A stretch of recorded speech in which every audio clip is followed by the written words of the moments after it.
All right, y'all. It's so funny when you tell people you're tired and they're like, just go another extra mile, just go another extra step, just keep doing it. Just like, I already know within minutes that I know that I'm talking to the wrong people. See, before I became, people were able to see my light before I was able to see my light. Let me tell you a story. People were able to see my light before I was able to see my light. I am passionate about education. I am passionate about athletics. I am passionate about life. I am passionate about the brain and how it works. And I am passionately telling the truth, even though the elephant is sitting in the room. I would probably go up to the elephant and interact with it and be like, wow, people act like they can't see what you're doing, but I can see what you're doing. This is before I knew my prophetic gift. You know what this did? You know what this does? As somebody who's a neurodiverse therapist and has gone through the trauma-informed beta group and program and done groups and done retreats and done all of the things, do you know what boils down to? The adults who never ever either got diagnosed when they were in high school, then went on to self-soothe, and their preservation was being the pick-me girl, having to fit in to toxic spaces and keeping that portal open for other women like me and my family. See, the problem with this is that you don't have the same experiences, human experiences, as us. It's not that we're not working hard. It's not that we don't have 3 and 4 and 5 degrees and 17 certificates and have been trained and overtrained and undertrained for the last 30 years and still be told you are overqualified. You are too high maintenance. Do more with less. Take over this program and you do 80% while I do 3. And maybe you've done a program. I know I have done several programs. Some of them, all the times I've left the soil better than when I came.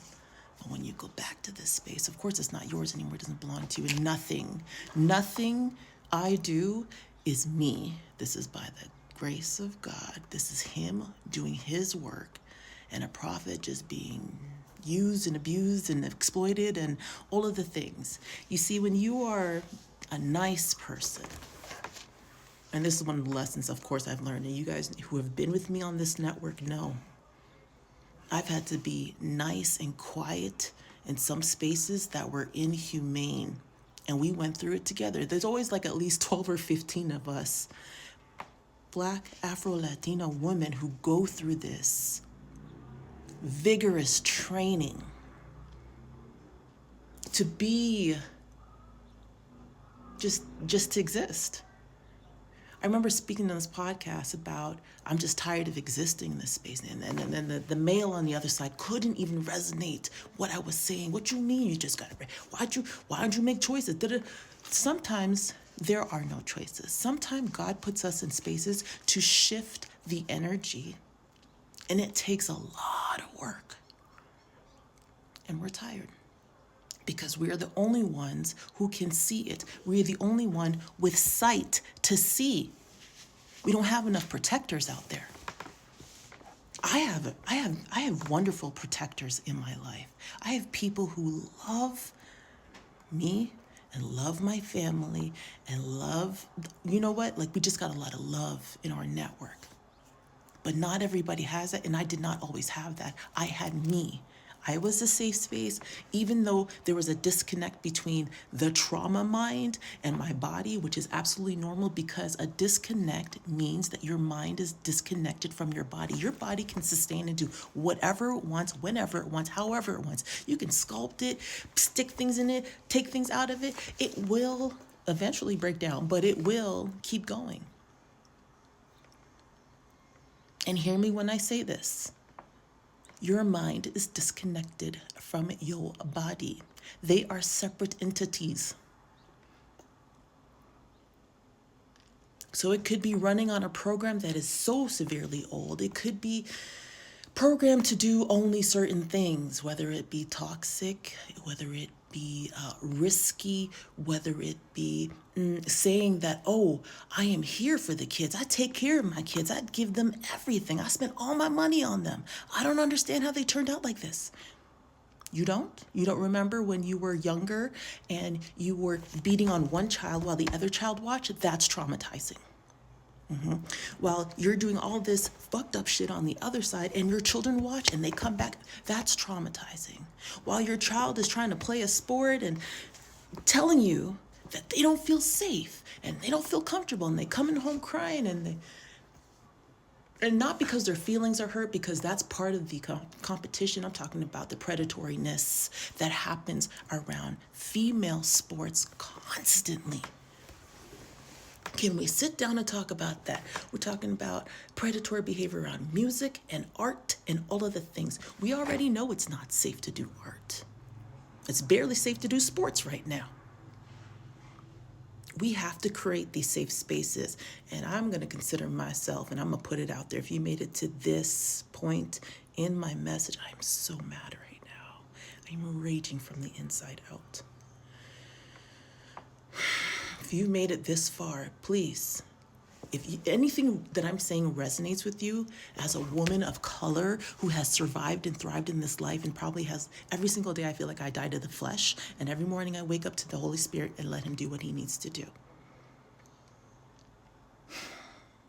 I am someone who has lived this color, and I don't even know how it's such an issue, but perspective. People want to be just like you, and we are all reflective of each other. This is true. However, and there are certain spaces where you'll never, ever, ever be seen or heard, but you would be want to volunteer and teach and educate the messes that other people have created intentionally. And there's some unconscious, I guarantee you, but most of it's intentionally, because they can't sustain it on their own. But they don't like it when you're there because you make them do better. But see, you need a team, a very strong team, to make sure that it's followed through and adhered to. And you don't have that, and I'm a witness. I'm a bear witness to this. Probably where I lost my goddamn heart space, is that people don't want to put in the work, not the way they need to.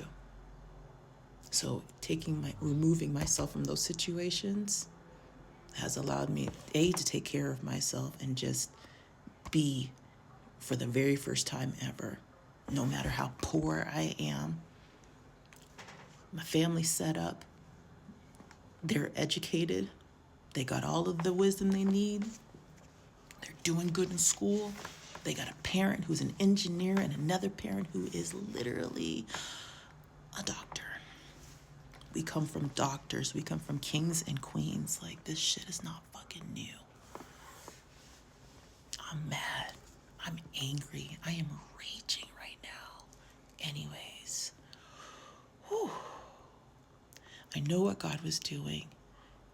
And the vision was so big, it gave me panic attacks, which led me to this point to speak to you guys in my network. And if you made it to this chat, make sure you send me a DM, because we're going to get on a Zoom chat and I'm going to let you know about all the opportunities abroad and here with your degree, with your skills, and a safe space for you and your family. I don't care if it's just for 6 months, 3 months, however long you want it, that's on you. I'm just going to give you the information, okay? As somebody who's worked with executives, some rich bitches, and then me, and then skills, leveraging skills and learning how to communicate and being passionate about what you do, and then you already having this unique gift, because we all do, we could figure something out. Resources. Get our resources together and figure it out. Anyways, I love you guys. If you made it to this chat, this end, great. I think I'm going live at like 5 to be on a panel. So we'll see how that goes. Te quiero mucho.